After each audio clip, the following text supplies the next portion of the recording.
know how these stories are supposed to go. We have seen the movie, right? A big star suffers a season-ending injury and the team falls apart, haunted by what ifs. Maybe the coach loses his job. Maybe some of the team's other key players get frustrated and ask for a trade, saying stuff in their later press conferences like, "We just had bad luck and I'm sorry it never worked out." That's certainly the direction things seem to be heading for the Pelicans after Boogie Cousins tore his Achilles.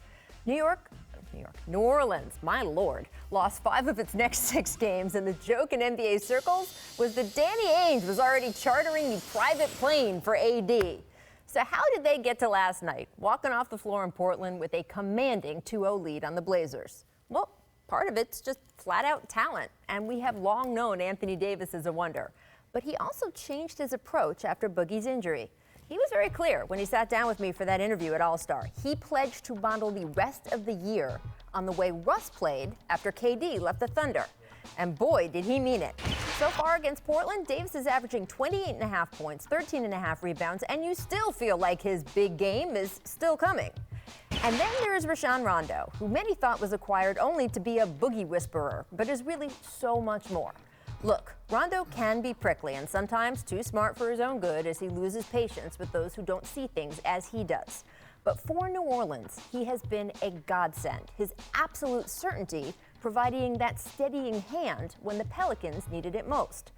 And we joke about playoff Rondo, but there is a reason he shines so bright in the postseason. Once he has time to apply his basketball genius to really studying the opponent, he often knows more about their schemes than their own players. Last night, you could see him calling out the Blazers' sets to his teammates before they even had time to fully unfold. He knew just where to feed his 9 assists. And while he'll never be a shooter, he's clearly more comfortable shooting in these kinds of games when he can manage himself into some wide-open looks. And then there's Jrue Holliday. Those who balked at his new contract this past summer, well, first of all, they clearly didn't understand cap mechanics, but also clearly didn't understand the heart that he had shown this franchise over and over again. You probably know the story of Jrue's wife, Lauren, how she had a brain tumor while pregnant with their first child, how he even gave up basketball for part of the last year to take care of them.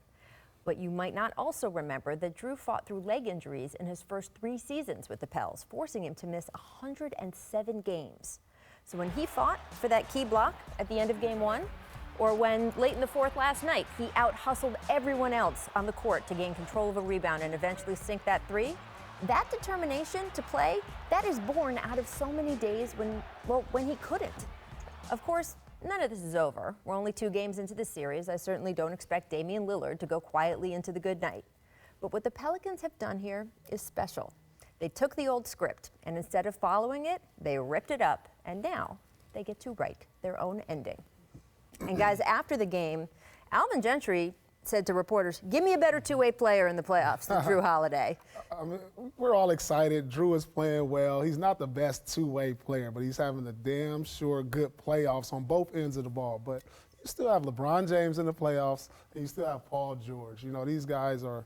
And Chris Paul. And Chris Paul. These guys have been known throughout their career as great two-way players. He said this is just the birth. Those guys are in the playoffs. Jrue Holliday. Did you see CP's first game? Oh. No, I'm just saying. No. I'm just saying. Yeah, but he's been known throughout his career as being one of the best defensive guards. CP is what I'm saying. But hey, Jrue Holliday is making a case for himself. He's not the best, but he sure is making a case for himself. He's playing outstanding basketball. Look, I'm not going to say he's the best, but clearly what he's shown in these 2 games, he's one of the best. We can't deny what we have seen these last 2 games. The fact that he's playing against 2 guards that can light you up for 30, and defensively, he's holding these guys to inefficient scoring, and he's scoring on the offensive end. So, yeah, if I'm advocating for my guy to be, the best two-way player. What a coach should say. Right. Well, first of all, as a coach, I think Alvin Gentry has done a fantastic job in this series, which is no surprise. He's a great coach, but it is nice to see him doing this here. I want to give you some Jrue Holliday numbers, though. 50% of his shots in these first 2 games have been at the rim. That's up from 36% in the regular season, so clearly they see something. And of those shots, he's making 73% of them. I'll tell you what, Jrue Holliday, he is the most underrated player in the playoffs. That's because we haven't seen a lot of him in the playoffs over the last few years. I had a chance to play against him in the Eastern Conference when he was with Philly. He was an all-star.